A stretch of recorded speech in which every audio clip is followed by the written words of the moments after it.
Hello అండి, welcome back to our channel ప్రణయపత్తు 143. Friends అందరూ ఎలా ఉన్నారు? అందరూ బాగున్నారని దేవుడిని అయితే మనస్ఫూర్తిగా కోరుకుంటున్నాం. ఫ్రెండ్స్, మనకైతే ఏ పప్పులు ఉడకబెట్టకుండా నైట్ మిగిలిపోయిన అన్నం ఉంటుంది కదా, అన్నంతో అయితే ఇలా అప్పటికప్పుడు ఇన్స్టెంట్గా దోశ అనేది ఈ విధంగా అయితే చేసుకోవచ్చు. చాలా అంటే చాలా బాగుంటుంది.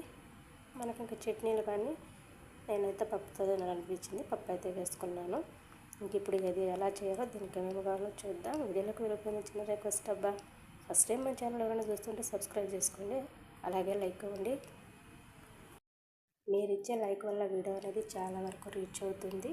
ఓకే, ఇలాంటి ఎమ్మి దోశ చూడండి, అప్పటికప్పటికి చేసిన ఎంత రెడ్గా వచ్చిందో దోశ. ఇంకా మిగిలిపోయిన అన్నంతో అప్పటికప్పటికి ఇన్స్టెంట్గా దోశ అనేది ఎలా ప్రిపేర్ చేసుకోవాలో చూద్దాం. ఓకే, దీనికి ఏమేమి కావాలో ఎలా చేయాలో చూద్దాం.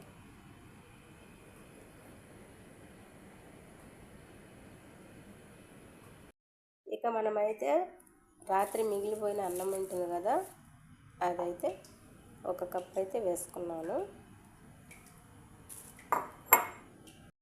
మనం ఏ కప్పుతో అయితే అన్నం తీసుకున్నామో అదే కప్పుతో సగభాగము బొంబాయి రవ్వ ఉంటుంది కదా, అది తీసుకోండి. ఇంకా దాంతోపాటు చిన్న కప్పు పెరుగు అయితే తీసుకున్నాను. ఇప్పుడు ఇది కూడా వేసేసుకోండి. ఇప్పుడు దీన్నంతా మంచిగా కలబెట్టేసుకోండి. ఇలా కలబెట్టేసుకున్నారు కదా, ఇప్పుడు ఇందులో మనం వాటర్ అనేటివి వేసుకోండి. ఒక 2 కప్పులు వాటర్ అయితే వేసాను. ఇప్పుడు దీన్ని కూడా ఈ విధంగా కలబెట్టేసి మూత పెట్టేసి ఒక హాఫ్ అన్ అవర్ లేదా 15 నిమిషాలు అలా పక్కన పెట్టేసి నానబెట్టేసేయండి.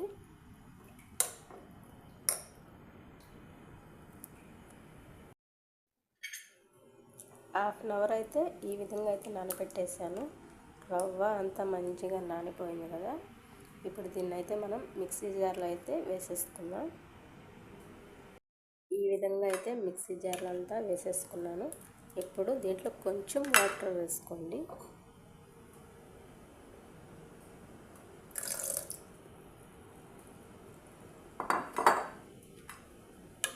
ఇప్పుడు దీన్ని అయితే మనం మిక్సీ పట్టేసుకుందాం.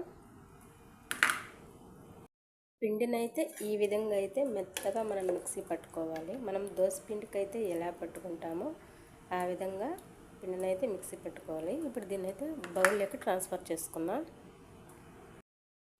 పిండిని అయితే ఇలా బౌల్లోకి అయితే ట్రాన్స్ఫర్ అయితే చేసేసుకున్నాను. చూడండి, మనం వేసిన వాటర్కి అయితే కరెక్ట్గా సరిపోయింది. ఓకే, ఇప్పుడు ఇందులో కొంచెం సోడా పొడి, నేనైతే బేకింగ్ పౌడర్ వేస్తున్నా, నా దగ్గర అయితే సోడా పొడి లేదు. అలాగే ఉప్పు చూసుకొని వేసుకోండి, ఎందుకంటే మనం అన్నం చేసుకునేటప్పుడు ఉప్పు వేసి చేస్తాం కదా, కాబట్టి ఉప్పు అనేది కొంచెం చూసి వేసుకోండి. ఇప్పుడు దీన్నంతా మంచిగా కలబెట్టేసుకుందాం.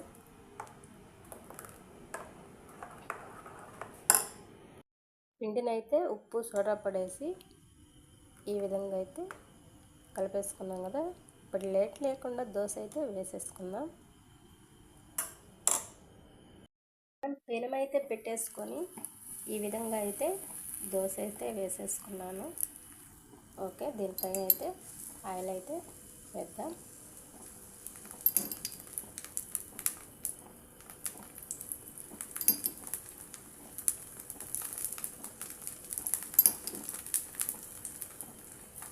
ఇప్పుడు దీనిపైన అయితే మూత అయితే పెట్టేసి ఉడకనివ్వండి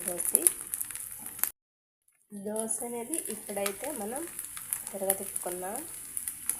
ఈ విధంగా అయితే తిరగతిప్పుకున్నారు కదా, చూడండి ఎంత రెడ్గా వచ్చిందో. ఇప్పుడు దీన్ని కూడా మూత పెట్టేసుకొని సిమ్లో పెట్టేసి ఒక 5 నిమిషాలు అటుపక్క కూడా కాలనివ్వండి. చూడండి, దోశ అయితే రెడీ అయిపోయింది కదా. ఓకే, ఈ విధంగా అయితే పిండి అయితే మొత్తం చేసేసుకుందాం.